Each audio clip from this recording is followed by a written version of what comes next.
Taking a look at this application here called JetVPN, pretty much show you how to use it like a pro. Stay tuned. This is pretty much the home screen of the VPN.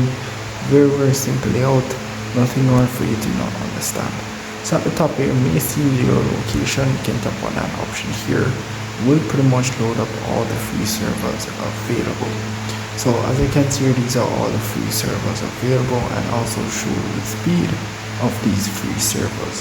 So within Japan location, you can tap on this here, and as you can see, this is the fastest server you can pretty much use, and whichever server you choose, you can just tap on that server and we'll start connecting.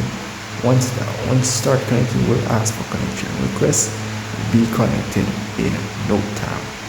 So over here now, nothing much for that section here, but once you're ready, you just tap on start and you're good to go. So if I missed anything in this tutorial, guys, comment below. God love to help. See you guys in the next one.